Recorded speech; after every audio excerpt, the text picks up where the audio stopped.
तुमचा पहिला प्रश्न आहे, कोणत्या प्राण्याच्या दुधाने डेंग्यू आजार बरा होतो?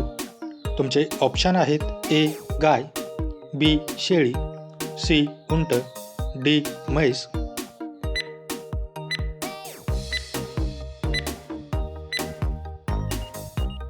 तुमचे बरोबर उत्तर आहे ऑप्शन बी शेळी. तुमचा पुढचा प्रश्न आहे, कोणता प्राणी सर्वात जास्त रागीट असतो? तुमचे ऑप्शन आहेत ऑप्शन ए अस्वल, ऑप्शन बी कुत्रा, ऑप्शन सी हत्ती, डी जंगली लांडगा. तुमचे बरोबर उत्तर आहे ऑप्शन डी जंगली लांडगा. तुमचा पुढचा प्रश्न आहे, दुधी भोपळा खाल्ल्याने शरीराचा कोणता आजार लवकर बरा होतो? तुमचे ऑप्शन आहेत ए मधुमेह, बी कर्करोग, सी स्ट्रोक, डी मूत्रपिंड. तुमचे बरोबर उत्तर आहे ऑप्शन ए मधुमेह. तुमचा तिसरा प्रश्न आहे, जगातील सर्वाधिक मासे उत्पादन करणारा देश कोणता आहे? तुमचे ऑप्शन आहेत ए भारत, बी चीन, सी जपान, डी रशिया.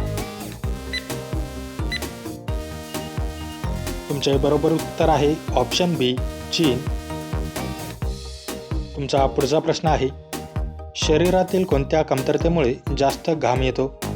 तुमचे ऑप्शन आहेत ए कॅल्शियम, बी जीवनसत्व, सी लोह, डी खनिजे.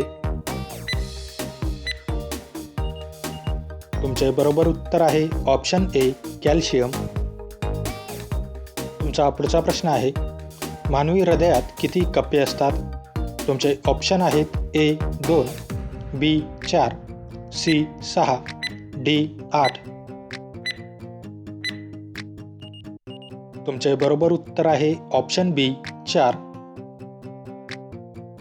तुमचा पुढचा प्रश्न आहे, व्हिटॅमिन डी चा मुख्य नैसर्गिक स्रोत कोणता आहे? तुमचे ऑप्शन आहेत ए फळे, बी दूध, सी सूर्यप्रकाश, डी भाजीपाला.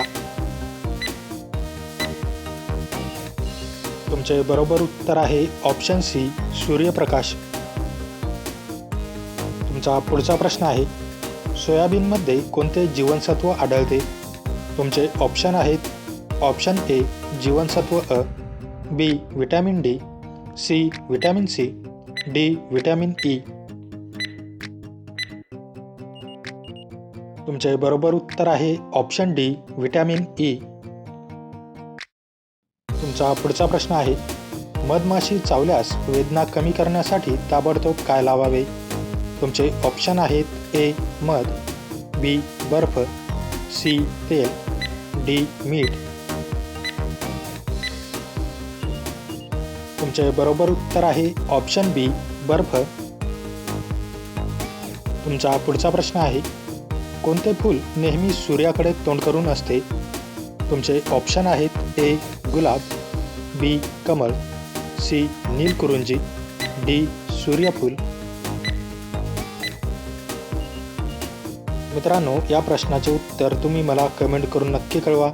व्हिडिओ आवडल्यास व्हिडिओला लाईक, शेअर आणि माझ्या चॅनलवरती नवीन असाल तर चॅनल सबस्क्राईब करून नोटिफिकेशनचे बेल आयकॉन ऑन करायला विसरू नका. चला तर भेटूया पुढच्या व्हिडिओमध्ये. जय हिंद.